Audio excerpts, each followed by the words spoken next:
Hello বন্ধুরা, আসসালামু আলাইকুম। কেমন আছেন আপনারা সবাই? আশা করি ভালো আছেন, সুস্থ আছেন সবাই সবার পরিবার পরিজনকে নিয়ে। প্রতিদিনের মতো আবারও হাজির হলাম আমার আর একটি নতুন ভিডিও নিয়ে, ডেইলি লাইফের। আমি সারাদিনে যা করি না করি সেটাই আর কি একটু আমার ভালো লাগাগুলা ক্যামেরা বন্দি করে নিয়ে আমার দর্শক বন্ধু, আমার প্রিয় আপু ভাইদের মাঝে শেয়ার করার জন্য চলে আসলাম আবারও আর একটি নতুন ভিডিও নিয়ে। তো যেটা বলতেছিলাম, সকালবেলা 8টা থেকে শুরু করেছি আজকে। এখন সকাল 8টা বাজে। অনেক সকালে উঠি ঠিকই, কিন্তু রান্নাঘরে আসি না, ভিডিও আপনাদের সাথে শেয়ার করি না অত সকাল থেকে।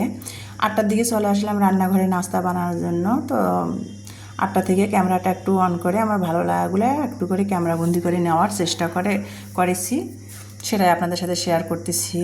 তো এখানে আমি সকালে 8টা বেজে রান্নাঘরে চলে আসলাম।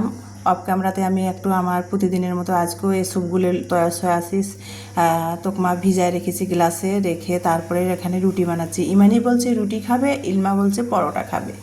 তো দুই মেয়ের জন্য কি করব, কার জন্য কি করব, সেই জন্য আর কি রুটির মতো করে আটাটা পানি গরম করে লবণ দিয়ে ছেনে নিয়েছি। ছেনে নিয়ে তারপরে ইমানির জন্য আগে রুটি ভেজে নিয়েছি দুইটা, নিয়ে তারপরে ইলমার জন্য আর কি আমি হালকা তেল দিয়ে রুটিটাই আর কি হালকা তেল দিয়ে ভেজে দিলাম। ও যেহেতু মানবে না, পরোটা খাবে। তো গতকালকে লাউয়ের শুটকি দিয়ে লাউয়ের খোসা ভাজি করেছিলাম, তো সেটা আছে ফ্রিজে। তো দুই মেয়েকে বললাম যে ওটা দিয়ে রুটি খেলে কিন্তু অসম্ভব মজা লাগবে। তো ইলমা বলছে না, শুধু লবণ দিয়ে ডিম আমলেট খাবে। তো যাই হোক, মেয়ে বলছে। তো ইলমা আবার একটা ডিম পুরা খাবে না, তো মাঝখান দিয়ে কেটে দুই বোনকে দিলাম। আর আমার লেট হচ্ছে দেখে ইমানি এসে পাকামি করতেছে, ও আবার একটা রুটি নিয়ে বেলা শুরু করে দিল। তো বলছে আমি একটু ডলি আম্মু, কেমন হয় রুটিটা দেখো তো, মানে বানাই শেখো। তো যাই হোক, এক মেয়েকে রুটি বানিয়ে দিলাম আর এক মেয়েকে রুটিটায় হালকা করে পরোটা শেপে ভেজে দিলাম, দিয়ে সাথে একটু দুধ চা বানিয়ে নিয়েছি। ওই যে মেয়েরা খাবে না ভাজি দিয়ে সকালের নাস্তা, তো ডিম একটা লবণ দিয়ে শুধু আমলেট করে দিলাম আর দুধ চা বানিয়ে নিয়েছি।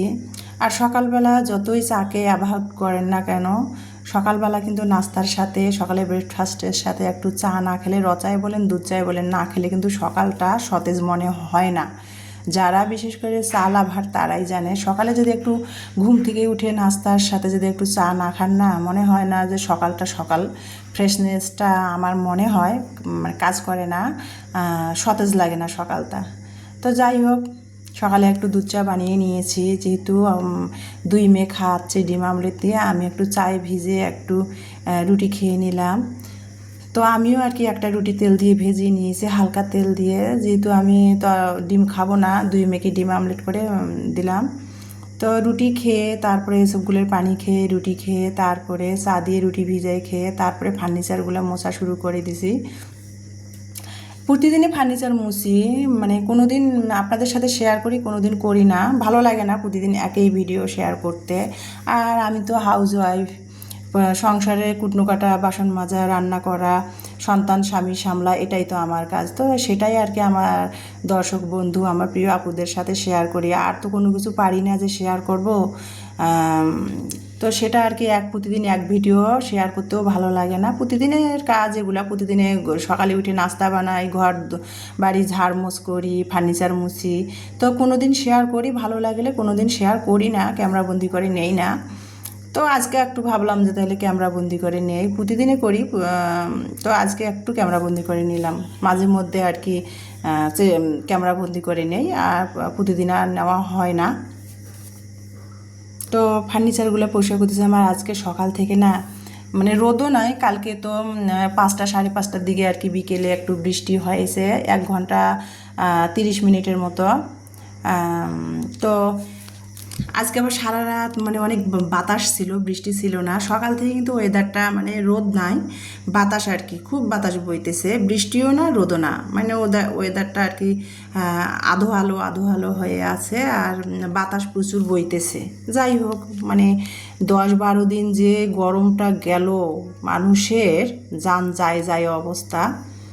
তো দুই মেয়েকে নাস্তা খাওয়ার পর দুই মেয়েকে গিয়ে পড়াতে বসাইছি। ইমানি পড়তেছে, ইলমাকে বললাম তুমি সামনের রুমে পড়তে বসো। ও যে ইমানির পড়ার টেবিলে চিপে যেয়ে বসে ওখানে পড়তেছে। তো ও বললাম যে দুই বোনে পড়লে গল্প হবে, পড়া হবে না। তো যাই হোক, আমি একটু ভিডিও নিচ্ছিলাম, পড়াগুলো চেক করতেছিলাম। ইলমা না দুষ্টামি করে বই ঢেকে রাখছে। তো দুই বোনকে পড়াতে বসাইছি, পড়তেছিল দুই বোনে, আর আমি অপর সাইডে সকালে যেহেতু বাসি ঘরগুলো পরিষ্কার করা হয় নাই, ঝাড় দেওয়া হয় নাই, তো বিছনাগুলো গুছিয়ে নিয়ে তারপরে ফার্নিচারগুলো মুছে নিলাম। এখন ঘর ঝাড়ু দিচ্ছি। তো দেখেন কি পরিমাণ চুল। ঘর ঝাড়ু দিলে না ঘরের মধ্যে কোনো সেরকম আর কি ময়লা বের হয় না, খালি চুল বের হয়। এত পরিমাণ চুল ঝরতেছে। আমার সেরকম অতটা ঝরে না, ইমানের চুল ঝরে, সব শেষ হয়ে গেলো মেটার আমার চুল। 9-10-এ যখন পরে ইমানের এত পরিমাণ চুল ছিল, এখন অনেক চুল ঝরে, ইমানের চুল পাতলা হয়ে গেছে। তার মধ্যে তো আবার কেটেও দিয়েছি, 2 টাকুর পরিমাণ চুল কেটে দিয়েছি। চুল পাতলা হয়ে গেছে, চুলের গোছা বড় রাখে কী হবে। মানে ঘর ঝাড়ু দিলে ফার্নিচারে ঘরে খালি চুলেই পাবেন, আর কোনো কিছু না। এত পরিমাণ চুল ঝরতেছে। আর চুল দেখেন বাসার মধ্যে ময়লা কোথায়, ঘর ঝাড়ু দিচ্ছি ময়লা নাই সেই পরিমাণ, কিন্তু চুল ভরা। তো চুল ঝরবে নাই কেন বলেন? একটা 10 বছরের বাচ্চারও কিন্তু চুল ইদানিং ঝরে। আর ঝরবে নাই কেন? আমরা যে পরিমাণ কেমিক্যাল খাই, কেমিক্যাল মাখি, সেখানে চুল ঝরাটা স্বাভাবিক। একটা 10 বছরের বাচ্চারও যদি চুল ঝরে, তাহলে চিন্তা করেন কী অবস্থা। তো যেটা বলতেছিলাম, ঘরগুলা ঝাড়ু দিয়ে নিচ্ছিলাম, ঝাড়ু দিয়ে মানে মেইন চুলগুলা ময়লাগুলা তুলে বেলচা দিয়ে ফেললাম। আর এক হাত দিয়ে কিন্তু আমি ক্যামেরাটা ধরে ঘর ঝাড়ু দিচ্ছি আর ক্যামেরা বন্দি করে নিচ্ছি মোবাইলটায়। তো যাই হোক, এই যে ঘর ঝাড়ু দিয়ে বা দরজা খুলে আর কি বাসার সামনে সিঁড়িটা আর আমার ঘরের যে দরজার মেইন দরজার সামনেটা একটু ঝাড় দিয়ে তারপরে এই যে পাপোশগুলো আবার বিছাই দিচ্ছিলাম। তো যেটা বলতেছিলাম, পাশেই ওই যে বাড়িওয়ালা ভাইরা থাকে, আর আমি 3তলাতে, এক পাশে বাড়িওয়ালা ভাইরা থাকে, এক পাশে আমি থাকি 3তলা ফ্লোরটাতে। তো এই যে এখন ঘরটা সকালের বাসি ঘরগুলো ঝাড়মোছ করা হয়ে গেল। তারপরে ভাড়া বাসা না বন্ধুরা, চাইলেও কিন্তু মনের মতো করে বাসা সাজানো বা মন চাইলেও কিন্তু সব কিছু করা সম্ভব হয়ে ওঠে না। শখ আছে সব মানে, কিন্তু ভাড়া বাসায় শখ করলেই কি মনের মতো করে ঘর সাজা সম্ভব? তাহলে তো অনেক 20,000 টাকা দামের ফ্ল্যাট বাসা নিতে হবে। তো যেটা বলতেছিলাম, ভাড়া বাসায় আমরা ভাড়াটিয়া যতখানি পারি গুছিয়ে পরিষ্কার পরিচ্ছন্নতা করি, যতখানি আর কি ফার্নিচার যতটা জয় রুমের ফ্ল্যাট হোক গুছিয়ে পরিপাটি করে রাখার চেষ্টা করি। তো এই যে সকালবেলা গতকালকের কাপড় কিছু বারান্দায় ভেজা কাপড় রাফিউজের ছিল, তো সেগুলো শুকিয়ে গেছে। তো সেগুলো ভাবলাম যে কাপড়গুলো তুলে নিয়ে আসি, এখন আবার কাপড় কেচে দিব, 11টা বাজে। তো কাপড়গুলো নিয়ে এসে গুছাই নেই। আর ছাদের মধ্যে ইদানিং আমি যাই না। আর এখন যে গরম, আমার বাসায় আর কি যে রোদ আসে 12টা 1টা বাজলে আমার সামনের রুমের জ্বালানি দিয়ে যে পরিমাণ রোদ আসে, আমার সামনের রুমটা পশ্চিম পাশে, যে পরিমাণ রোদ আসে আমার ছাদের কাজ আমার রুমেই হয়। তো যাই হোক, বারান্দাটা আমার এমনি অবশ্য ছোট, ব্যালকনিটা, তার মধ্যে আবার দক্ষিণ পাশের দিকটা গ্রিল ছিল, ভাইয়ারা বাড়িওয়ালা ভাইরা ওই সেই গ্রিলটা ভেঙে মানে বন্ধ করে দিয়েছে। আরও মানে ব্যালকনিটা আমার অনেক ছোট হয়ে গেছে। তো যাই হোক, যেটা বলছিলাম ভাড়া বাসা, ওই যে বললাম সব সাইড চাইলে তো আর পাওয়া যায় না। এমনি কিন্তু বাসাটা নিরিবিলি আর অনেক শান্তি বাসাটাতে আমি আছি। আর ভাইয়ারা কিন্তু অনেক, ইলমার বাবা আমাদের রেখে আর কি বরিশালে যে আছে, আজ 1 বছর প্রায় হয়ে গেল, আমি নিশ্চিন্তে আছে, কারণ এখানে নিরিবিলি, কোনো সমস্যা নাই, আর ভাইয়ারা অনেক ভালো। সেই জন্যও একদিক দিয়ে ইলমার বাবা নিশ্চিন্তে বরিশালে আছে চাকরির ক্ষেত্রে, ওর যেহেতু ট্রান্সফার বরিশালে, নিশ্চিন্তে ফ্যামিলিকে আর কি একখানে রেখেও আর একখানে আছে নিরিবিলি দেখে। আর সব সাইড চাইলে তো ভাড়া বাসা পাওয়া যায় না, তাই না? তো যেটা বলতেছিলাম, তারপরে কাপড় চোপড় গুছিয়ে কিন্তু গোসলের ইলমার কিছু কাপড় চোপড় ছিল, সেগুলো ভিজাই দিলাম, দিয়ে ভাবলাম যে ভিজুক, রান্না করি, গোসলের সময় কেচে দিব। তো ভিজায় রেখে দিয়ে তারপরে চলে আসলাম রান্নাঘরে। আজকে রান্না করবো, ইলমা 2 দিন ধরে বলছিল কাঁঠালের বিচি দিয়ে, শুটকি দিয়ে করলা ভাজি খাবে। আমার মাও এভাবে রাঁধে। তো কাঁঠালের বিচি দিয়ে করলা, কাঁঠালের বিচি শুটকি, কাঁঠালের বিচি মলা মাছের শুটকি দিয়ে করলা দিয়ে ভাজি করব। আর আমি ফ্রিজের মধ্যে বেশি করে মাংস রান্না করে, মানে হালকা মশলা দিয়ে মাংস, কোরবানির মাংস রান্না করে রেখে দিয়েছিলাম প্রেশার কুকারে সিদ্ধ করে, যে যখন মেয়েরা নুডলস খেতে চাবে বা ভাজি মাঝে মধ্যে মেয়েদের আর কি করে দিব, এই জন্য রেখে দিয়েছিলাম। তো ফ্রিজ থেকে সেটা বের করে কিন্তু অফ ক্যামেরাতে পাটায় কিন্তু আমি সিদ্ধ করা মাংসটা থেতো করে নিয়েছি। নিয়ে তারপরে আমি মাংসটা কিন্তু কোরবানির মাংসটা কিন্তু হাত দিয়ে আমি সবগুলা আমি শাঁসালা মাংস কিন্তু এগুলা হাত দিয়ে সবগুলো চিরল করে চিড়ে নিয়েছি, পাটায় ছেঁচে নিয়ে। এটা কিন্তু অফ ক্যামেরাতে আমি করে নিয়েছি। নিয়ে তারপরে কিন্তু 4-5টা দেশি পেঁয়াজ, 2টা বড় সাইজের দেশি রসুন কোয়াগুলো খুলে, তারপরে শুকনো মরিচ 2টা, তেজপাতা, দারচিনি দিয়ে পেঁয়াজটা লাল লাল করে ভেজে নিয়ে বেরেস্তা শেপের করে ভেজে নিয়ে ওই যে সিদ্ধ করা মাংসের মধ্যে যেহেতু আমি সব মশলাই দিয়ে মাংসটা সিদ্ধ করে রান্না করে রেখে দিয়েছিলাম ফ্রিজে, খালি পাটায় থেতো করছি করে মাংসটা আমি তেলে ভেজে নিলাম, মানে মাংসের ঝুরি ভাজি এটাকে বলে।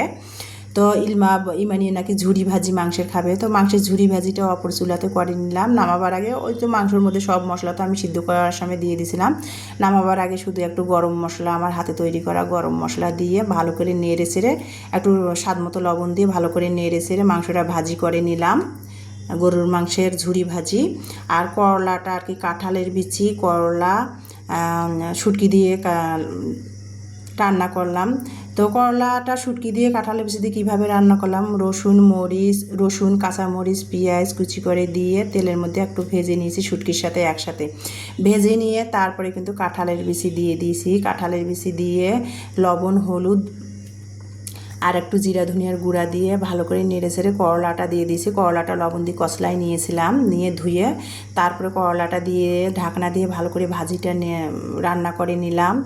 এই যে কোরবানির ঈদের গরুর মাংসের ঝুরি ভাজি আর শুটকি দিয়ে কাঁঠালের বিচি দিয়ে করলা ভাজি আর ভাত। আর সময় ছিল না এই জন্য আর কি, যেহেতু 2টা বেজে গেছে এই জন্য আর একটু পাতলা ডাল করতে চাইলে আমার করলাম না। আর আমার মেয়েরা এইরকমও বলছে যে থাক লাগবে না, এইরকমটাই খাবে নাকি বলছে, এই জন্য আর পাতলা ডাল করলাম না, পারলে একটু রাতে করে নেব মাসকালের ডাল।